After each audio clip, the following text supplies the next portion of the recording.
Hello, Bat Family. Originally, I had planned to split this up into several parts, but recent events have caused me to rethink that.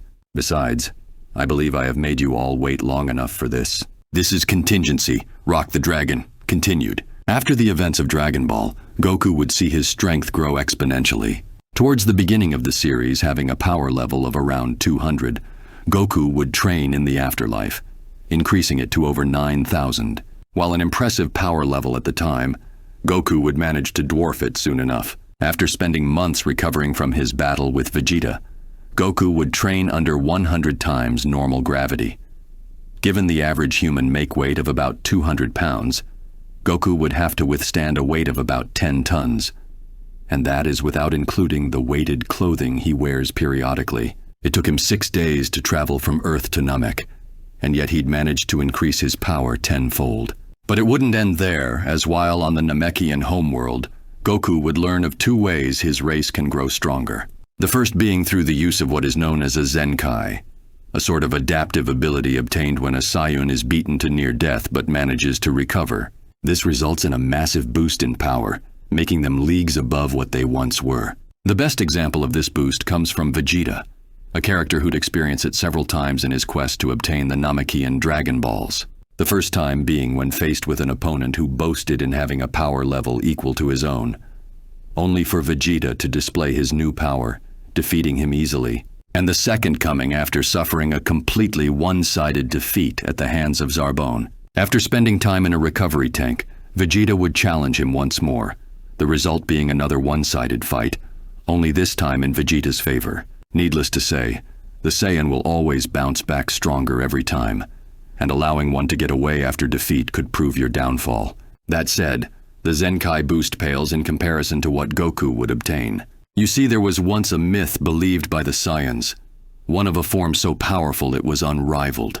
A myth that, while he wouldn't admit it, was something Frieza, a space tyrant, would come to fear. A fear that was completely warranted, as after killing Goku's best friend right in front of him, Frieza would inadvertently prove the myth to be fact, as Goku's rage in that moment would trigger the transformation, turning him into a Super Saiyan. After this, Goku would prove far stronger than Frieza, even when at 100% of his power.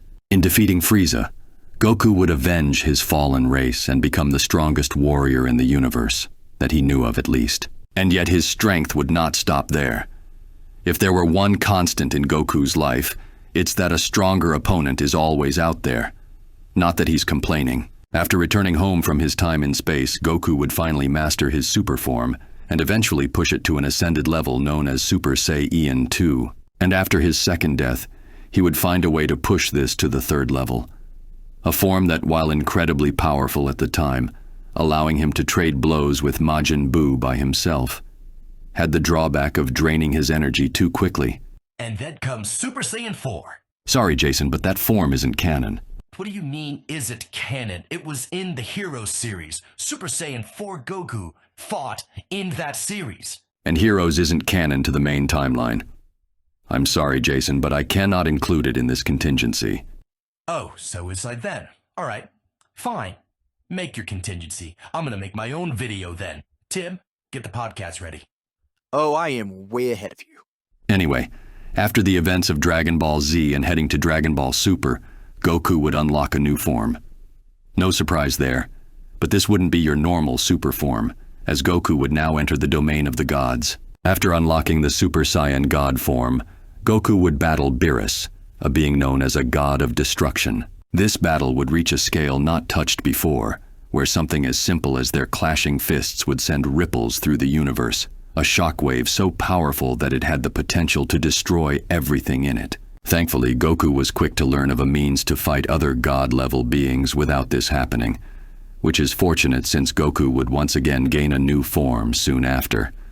This time being the Super Saiyan God Super Saiyan, or just Super Saiyan Blue for short. The final forms Goku would obtain after this, or at least final as of the making of this video, were ones not forged from his own genetics, but from the dedication he'd placed into his training all his life. Ultra Instincts, also known as the technique of the gods, is the ability to act without thought, allowing one's own body to make the decision needed on instinct alone. This technique cuts any unnecessary movement or hesitation and gives the user a sharper sense for battle.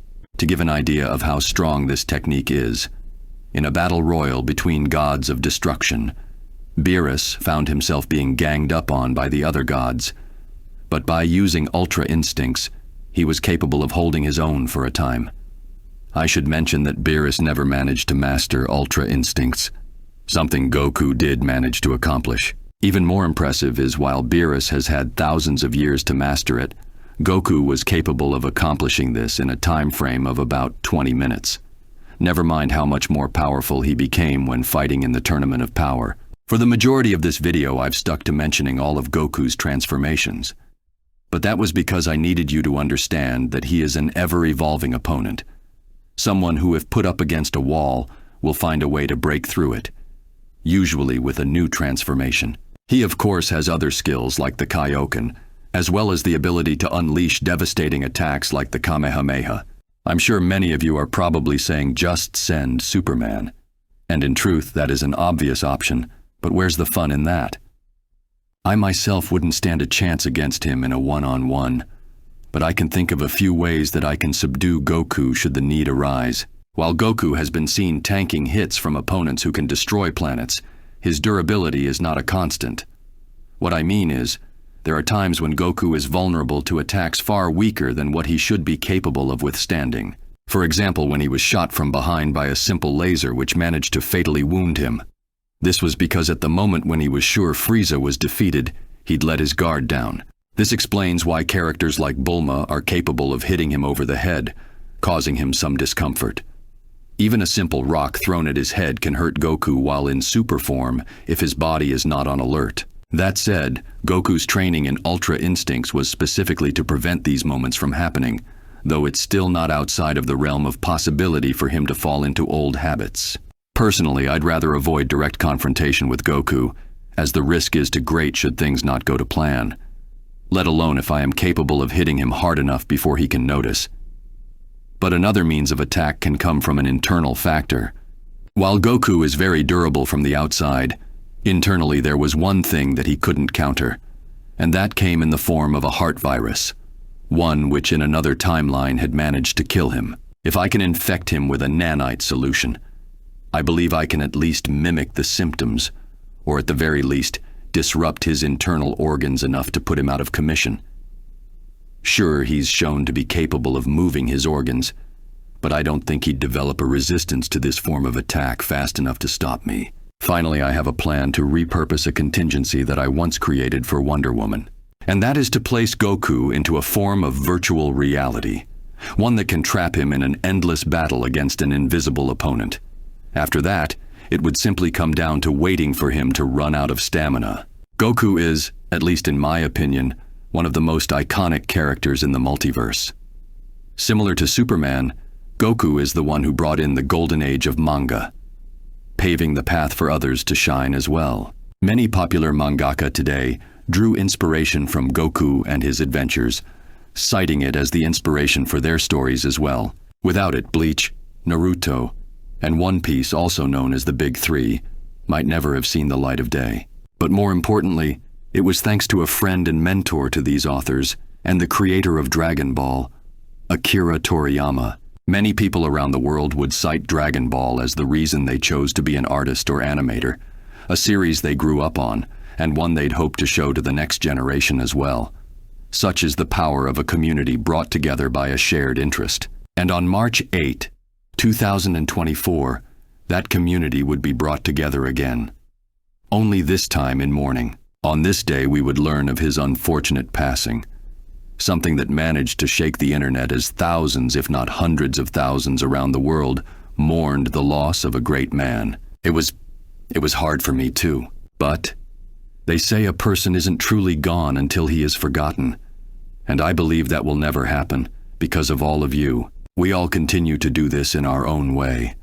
The fan fiction writers, the fan artists, the versus debaters, anyone and everyone who continue to spread his name far and wide will ensure that he is never forgotten. Within our hearts and souls, Akira Toriyama will live forever.